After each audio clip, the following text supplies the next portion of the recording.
கோவை மாவட்டத்திற்கு வருகை தந்த தமிழ்நாடு உயர்கல்வித்துறை அமைச்சர் கோவி செழியன் பந்தய சாலை பகுதியில் அமைந்துள்ள அரசு கலைக்கல்லூரி மாணவர் விடுதியில் திடீர் ஆய்வு மேற்கொண்டார். விடுதியில் உள்ள வசதிகள் மற்றும் தேவைகள் குறித்து மாணவர்களிடம் கேட்டறிந்தார். ஆய்வின்போது பெரும்பாலான மாணவர்கள் உணவின் தரம் குறித்தும் கழிவறைகள் சரிவர பராமரிக்கப்படாதது குறித்தும் புகார் தெரிவித்தனர். உடனடியாக விடுதி அலுவலர்களிடம் இதுகுறித்து விசாரித்த அமைச்சர் மாணவர்களின் கோரிக்கைகளை விரைவில் நிறைவேற்றுமாறு உத்தரவிட்டார். மாணவர்களின் வேண்டுகோளுக்கு இணங்க அமைச்சர் கோவி செழியன் தங்கும் அறைகளை நேரில் பார்வையிட்டார். அப்போது அவர் மாணவர்களின் கோரிக்கைகள் விரைவில் நிறைவேற்றப்படும் என உறுதியளித்தார். செய்தியாளர்களிடம் பேசிய அமைச்சர், என்னென்ன உணவுகள் வழங்கப்படும் என்ற பட்டியலும் தயார் செய்யப்பட்டு அதற்கான நடவடிக்கைகள் மேற்கொள்ளப்படும். கழிப்பிட வசதி போன்றவைகளுக்கு 2-3 நாடுகளிலேயே துரித நடவடிக்கை எடுக்க நாங்கள் துறையின் ரீதியாக விடுதி துணை காப்பாளருக்கு அங்கு அறிவுறுத்தியிருக்கிறோம். மாணவர்கள் நலன் சார்ந்த செயல், மாணவருடைய கருத்துக்கேற்ப நிச்சயமாக அவைகளை செய்து தருவோம் உத்தரவாதம். நிச்சயமாக வந்தவனே வந்திருக்கேன். எளிய குடும்பத்தில் பிறந்த என்னை உயர்கல்வித்துறை அமைச்சர் ஆக்கினார். இதற்காக மாநிலம் முழுவதும் ஆய்வு செய்யப்பட்டு துரித நடவடிக்கை எடுக்கிறேன். நீங்கள் தான் மேற்கொண்டு எனக்கு ஒத்துழைப்பு கொடுங்க. நல்லபடியாக இருக்கணும். வாழ்த்துக்கள். தொலைக்காட்சி நிறுவனங்களுக்கு வணக்கம். அதாவது இன்றைக்கி நம்ம மாற்றுத்திறனாளி குழு சார்பாக அங்கே ஒரு மீட்டிங் போட்டிருந்தாங்க கலெக்டர் ஆஃபீஸில். அப்போ ஒரு அண்ணன் ஒரு கோரிக்கை மனு வச்சுருந்தாங்க. அதாவது விடுதியில் சரியான முறையில் பராமரிக்கப்படலை, உணவு சரியில்லை அப்படின்னு சொல்லியிருந்தாங்க. இதை உடனடியாக நம்ம பள்ளிக்கல்வி உயர்கல்வித்துறை அமைச்சர் அவர்கள் உடனடியாக வருகை வந்து விசிட் பண்ணி உங்கள் கோரிக்கைகளை ஏற்றுக்கொள்கிறோம் அப்படின்னு சொல்லியிருந்தாங்க. அதில் என்னென்ன கோரிக்கை நாங்கள் மாணவர்கள் வச்சோம்னு நாங்கள் சொல்லிக் கொடுத்தோம்.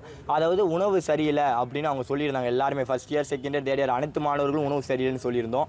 அது ஒரு வாரத்துக்கு முன்னே சரியில்லாமல் இருந்து இப்போ கொஞ்சம் கொஞ்சமாக அதையும் கொஞ்சம் திருத்தி கொண்டாந்துட்டாங்க. அது மட்டுமின்றி பாத்ரூம் இப்போ ஒரு தீபாவளிக்கு அடுத்து கொஞ்சம் சுத்தம் செய்யாமவே இருந்துச்சு. இதை தான் முக்கியமான கோரிக்கையாக நாங்கள் சொல்லியிருந்தோம். உடனே எங்களுக்கு பாத்ரூமை நீங்கள் கொஞ்சம் சரி பண்ணி கொடுங்க அப்படின்னு சொல்லியிருந்தோம். உடனே உயர்கல்வித்துறை அமைச்சர் அவர்கள் போர்க்கால அடிப்படையில் மாநகராட்சி அவர்களை வருகை தந்து இன்றைக்கி நைட்டுக்குள்ளே நாங்கள் க்ளீன் பண்ணி தந்துருந்தோம் அப்படின்னு சொல்லி அவங்க ஆய்வும் செஞ்சுருந்தாங்க எல்லாத்தையுமே. அது இல்லாமல் நாங்கள் மாணவர்கள் என்ன கோரிக்கை இதை தொலைக்காட்சி மூலமாக நாங்கள் வைக்கிறோம்னா, அதாவது மெம்பர் அப்படின்னு இங்கே ஒரு குழு அமைச்சிருக்கிறாங்க. அதை உடனே கலைச்சிட்டு புது குழு அமைக்கணும். அதாவது எப்படின்னா அனைத்து first year, second year, third year இந்த 3 இயரும் சேர்ந்து ஒரு குழு அமைக்கணும். எங்களுக்கு ஒரு சார்பாக குழு இல்லாமல் 3 பேர் சேர்ந்து அந்த குழுவில் இருக்கணும். அதில் வார்டன் இருக்கணும், பிரின்சிபல் மேம் இருக்கணும், மற்றும் இதர துறை ஆசிரியர்களும் பேராசிரியர்களும் அந்த குழுவில் இருக்கணும். யார்கிட்டனாலுமே நாங்கள் அந்த குறைகளை நாங்கள் சொல்லணும்.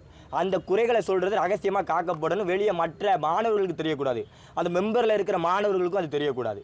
அந்த ஒரு கோரிக்கை தான் இதன் மூலம் நாங்கள் வைக்கிறோம். எல்லாருக்குமே உயர்கல்வித்துறை அமைச்சராக இருக்கட்டும், மாவட்ட கலெக்டராக இருக்கட்டும், மாநகராட்சி செயலாளர்களாக இருக்கட்டும், அனைத்து மாணவர்களின் சார்பாக நாங்கள் வைக்கிற ஒரே கோரிக்கை மெம்பரை உடனடியாக கலைக்கப்பட்டு அனைத்து மாணவர்களுக்கும் அது முழு சுதந்திரமும் முழு உரிமையும் கொடுக்கணும். எங்களுக்கு ஒரு சார்பாக வைக்காமல் 3 கல்வியில் இருக்கிற 3 ஆண்டு படிக்கிற அனைத்து கல்லூரி மாணவர்களும் அதில் வைக்கணும்.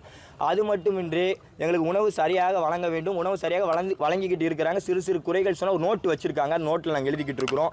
அதை வருத உயர் அதிகாரிகள் அதை பார்த்து படிக்கட்டும். அந்த நோட்டில் இருந்து நாங்கள் எழுதினது, மாணவர்கள் எழுதினது, அந்த நோட்டை அவங்க பார்த்து தெரிஞ்சுக்கிட்டோம். அடுத்து உடனடியாக போர்க்கால அடிப்படையில் இன்றைக்கி நாளைக்குன்னு எதுவுமே தள்ளி போடாமல் போர்க்கால அடிப்படையில் எங்களுக்கு பாத்ரூமை சுத்தம் செஞ்சு தரணும் இந்த அரசாங்கம்.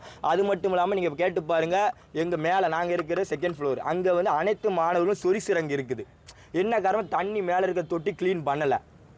அமைச்சர் ஒரு அவசரமாக, ஆனால் அமைச்சருக்கு நாங்கள் இது மூலம் நன்றியை தெரிவித்துக் கொள்கின்றோம். இதில் விட நான் ஆட்சியை குறை சொல்லலை, யாரையும் குறை சொல்லலை. என்ன காரணம்னா மேலெலாம் வந்து அவருக்கு சுத்தம் பண்ணிட்டு மேலே உடனே வந்தார். நாங்கள் கூப்பிட்ட உடனே அவர் மேலே வந்தார். மேலே வந்து உடனே எங்களுக்கு வா தங்கம், வா மாணவனே அப்படின்னு சொல்லி கூட்டிகிட்டு போய் அவர் சுத்தம் செஞ்சார். அவருக்கு எங்கள் மாணவர்கள் சார்பாகவும் எங்களுடைய கல்லூரி சார்பாகவும் நாங்கள் வாழ்த்துக்களையும் நன்றியும் தெரிவித்துக் கொள்கின்றோம். எங்கள் பேராசிரியருக்கு நாங்கள் முக்கியமாக எங்களுடைய பிரின்சிபல் மேம், முதல்வர், கல்வி முதல்வர்களுக்கும் நாங்கள் மிக மிக நன்றி நாங்கள் தெரிவிச்சுக்கொள்வோம். நாங்கள் அர்ப்பணிச்சுக்கொள்கிறோம். காரணம்னா அவங்களும் ஒன்றா வந்து இந்த டைமில் எங்கள் கூட ஒன்றா வந்து அவங்களுடைய மேம் வந்து வாரத்துக்கு ஒரு 2 நாள் மீட்டிங் வைப்பாங்க எங்களை ஒரு குழு மாதிரி அமைச்சு.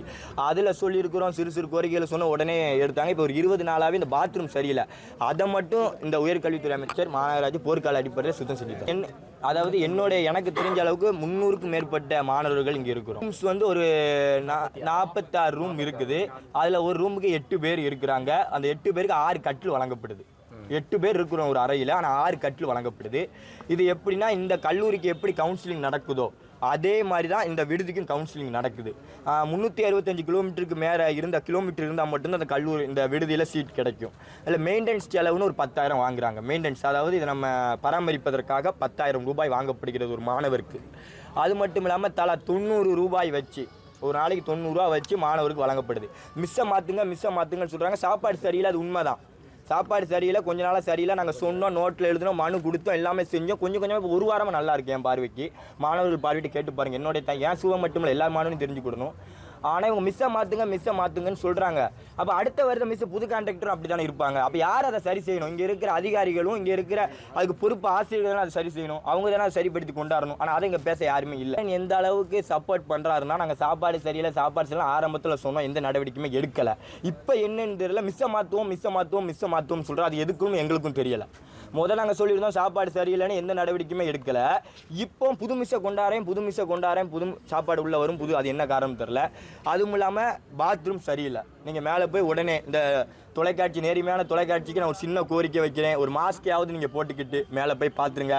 நம்ம நியூஸ் 7 நம்ம தமிழ் நீங்கள் கண்டிப்பாக பார்ப்பீங்க நம்புகிறேன். தனித்தந்தி, பாலிமர், கலைஞர் டிவி நம்ம எல்லாருமே பார்ப்பீங்க நம்புகிறேன். உடனடியாக அது ஒரு வீடியோ நீங்கள் எனக்கு எடுக்கணும், ஓகேவா? அந்த பாத்ரூமை எனக்கு கண்டிப்பாக எடுங்க.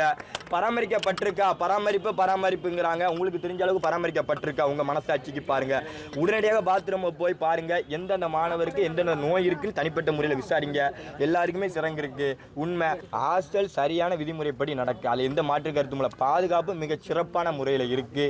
எங்களுக்கு இந்த மெயின்டெனன்ஸ் மட்டும் கொஞ்சம் கிளியராக பண்ணி கொடுத்துட்டோம்னா சிறப்பான ஹாஸ்டல் விடுதி.